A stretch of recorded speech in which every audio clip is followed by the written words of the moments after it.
자, 오늘 말씀은 시편 148편인데 한마디로 말하자면 하늘과 땅의 모든 존재들이 하나님을 마땅히 찬양할지어다. 이스라엘 백성들아 하나님께서 너희들을 높이시리니 너희들도 마땅히 하나님을 찬양할지어다 라는 것이 핵심입니다. 그래서 148편의 전체적인 주제는 세상에 존재하는 모든 것에 찬양을 받으시는 하나님의 절대적인 주권을 얘기하고 있습니다.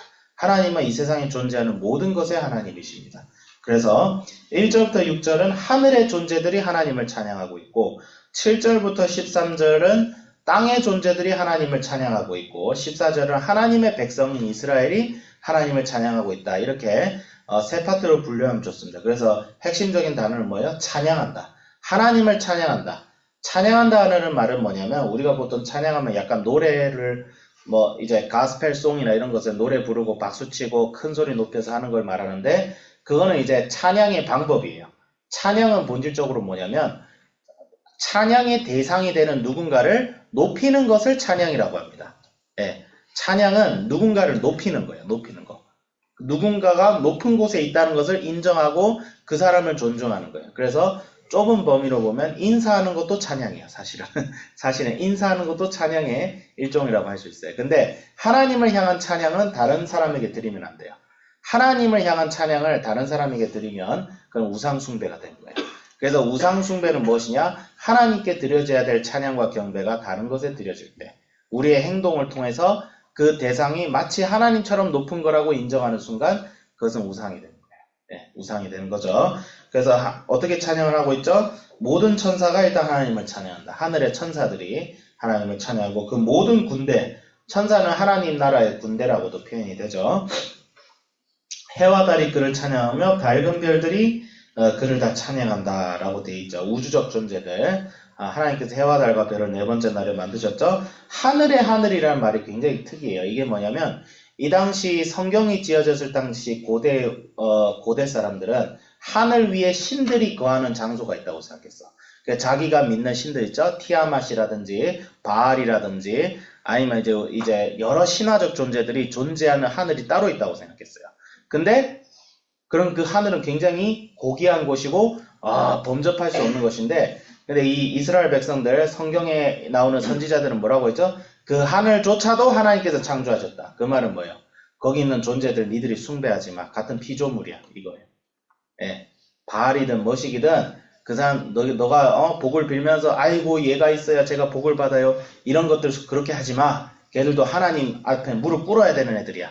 그렇게 얘기를 하고 있어요. 그래서 하나님은 왕 중에 왕이시다. 라고 돼 있죠. 그렇게 있어요. 그 하늘 중에 하늘이다. 삼천청이라고 하죠. 예, 삼천청이라고 있습니다. 고대인들은 우주를 그렇게 이해를 했어요. 그 다음에 5절은 뭐예요? 그것들이 여호와의 이름을 찬양하면 그가 명령하심으로 지음을 받았음이로다. 이건 왜? 하나님께서 명령하셨기 때문에 그것들이 다 존재한다는 거예요. 옛날 사람들은 신들이 여러 명이 있다고 생각했어요. 그래가지고 저 신을 찾아가서 내가 복을 빌고 또 저 신을 찾아가서 내가 복을 빌고 근데 하나님께서 명령하죠. 그것들 다 쪼렙이야. 나만이 하나님입니다. 너희들은 다른 신을 숭배하지 마라. 그 얘기하는 거죠. 그래서 이 말씀 구절 하나 자체에 뭐가 있어요? 이계명이 있어요. 우상을 숭배하지 마라. 왜 내가 창조하고 내가 부리는 것들을 니들이 신으로 섬기느냐? 이 하늘에 천둥벼락이 쳤을 때 많은 사람들이 이것이 신의 분노라고 너희들은 두려워하지만 너희들 그거 두려워하지 마라. 그것조차 내가 만들었다. 왜 너희들에게 해와 달을 두려워하고 이 자연의 질서를 두려워하느냐? 그것이 너희들 위해서 내가 창조한 것들이다. 근데 세상 사람들은 어리석어서 그것으로 신을 만들었죠. 네, 그 얘기를 하는 거죠. 하늘의 존재들도 하나님을 경배하기 위해 존재한다. 그 다음에 7절을 보면 너희 용들과 바다. 용들이 나와요. 이 용이 뭐야? 용이 뭔데 이거? 혹시 내 이름 중에 용씨가 들어가나? 용이 뭐예요? 드래곤 알아요? 레벨을 좀 올려야 잡을 수 있는 몬스터인가? 옛날 사람들은 바다를 혼돈의 세계로 봤어요. 이거는 이제 여러분 성경을 읽을 때는 항상 그 성경이 쓰여졌을 당시에 고대인들의 생각을 알아야 돼요. 이 용들은 실제 용을 말하는 게 아니에요. 실제 용 없어요. 우리는 지금 과학의 세계를 살고 있어요. 근데 이 시대 사람들은 과학의 세계를 살지 않았어요. 신화적 시대를 살았어요. 그럼 이 사람들 입장에서 용은 뭐예요? 보통 이 히브리어로 탄니님이라고 합니다. 탄니님이라는 단어는 언제 쓰이냐면 혼돈의 존재, 혹은 악의 존재, 혹은 제국, 그러니까 인간의 힘으로는 감당할 수 없는 어떤 거대한 힘과 세력을 뜻할 때 탄니님이라는 단어를 써요. 이 탄니님이라는 단어는 나중에 신약에 들어와서 어떤 것을 뜻하면 사탄과 그의 졸개들을 향해 쓰입니다. 예. 그래서 근데 아니 그러면 신약적으로 보면 얘들 사탄인데 사탄이 하나님을 찬양한다고 이게 뭔 말이야? 이 당시에는 아직 사탄이 그 정체를 드러내지 않았어요. 그럼 뭐예요? 뭔가 무서운 힘들이 있어. 이 세상을 살면 우리가 감당할 수 없는 힘들이 있어요. 오늘날 탄니님이 뭐가 있죠? 돈이 이 세상에 난 이 세상에 돈이 탄니님이라고 생각해. 우리가 감당할 수 없는 거대한 힘이야. 돈이 막 이래 갔다 저래 갔다 하니까 우리 막 일자리도 잃고 막 세계 경제가 막 희양찬란하니까 사람들이 막 불확실해지고 환율도 올라가고 우리 입장에서 이게 우리 스스로의 힘으로 감당할 수 없는 존재예요. 탄니님이 따로 없죠. 네. 근데 그런 이 세상이 혼돈스럽고 이 세상에 때로는 우리 인생을 파괴할 것 같아 보여서 우리를 두렵게 하는 것들조차 하나님의 피조물이다. 하나님께서 그것을 그분의 지배 아래 두고 있다는 거예요.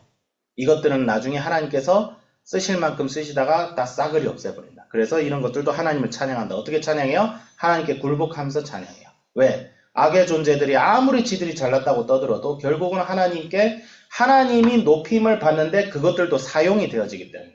그래서 굉장히 반의적인 단어예요. 악한 존재들조차 하나님께 굴복될 수밖에 없다는 거예요. 예.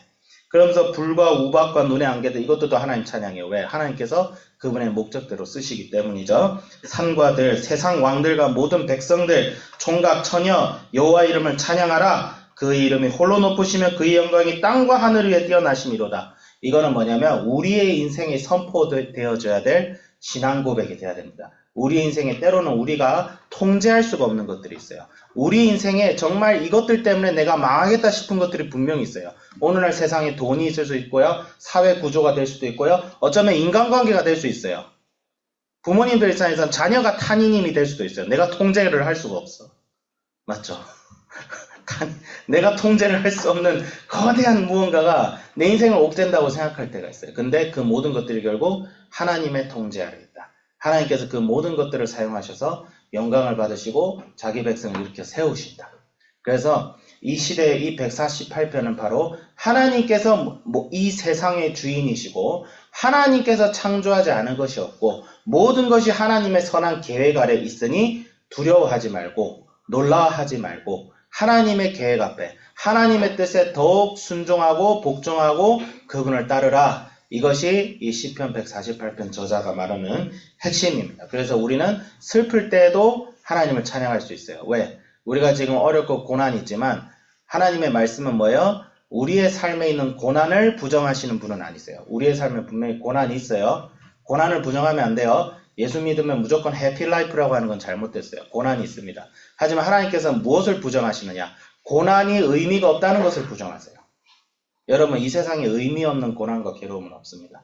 근데 고난과 괴로움은 있어요. 때론 우리한테 이해할 수 없는 불행이 막 닥쳐요. 탄이님이죠.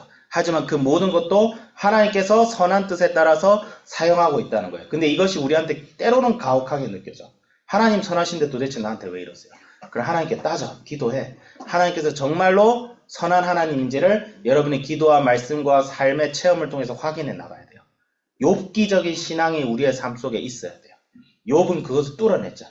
너희들도 뚫어낼 수 있다. 왜? 내가 이 모든 것을 너희를 위하여 만들고 계획하고 있고 지금도 너희들을 내 손안에 붙잡고 그 선한 계획을 인도하고 있다. 그러니까 이 세상이 지금 이해할 수 없는 일들이 일어나도 두려워하지 마라. 내가 너희와 끝까지 함께 하겠다. 이것이 오늘 148편의 시편의 말씀이고 선포임을 우리가 믿음으로 받아들여야 될 줄 믿습니다. 자, 기도하겠습니다. 하나님 아버지 감사합니다. 이 세상이 가장 높은 것이라 할지라도 이 세상이 가장 낮은 것이라 할지라도 설사 우리의 인생 속에 가장 이해할 수 없고 불가해하고 혼돈스럽고 파괴스러운 것이라 할지라도 하나님께 굴복할 수밖에 없는 존재임을 믿습니다. 주여 언제가 주님께서 이 세상의 모든 것을 완전케 하시는 그날까지 하나님 아버지 주여 우리가 소망을 품고 우리가 주님을 믿으며 섬기며 우리가 일상에서부터의 작은 승리를 누리며 때로는 고통 중에 있을지라도 때로는 우리가 이해할 수 없는 상황 속에 있을지라도 주님께서 그 모든 것을 지금도 주관하고 계시고 그분의 선하신 뜻으로 우리를 인도하고 있다는 사실을 믿고 경험하고 승리하게 해주시옵소서. 감사드리며 우리 주 예수 그리스도의 이름으로 기도드립니다. 아멘.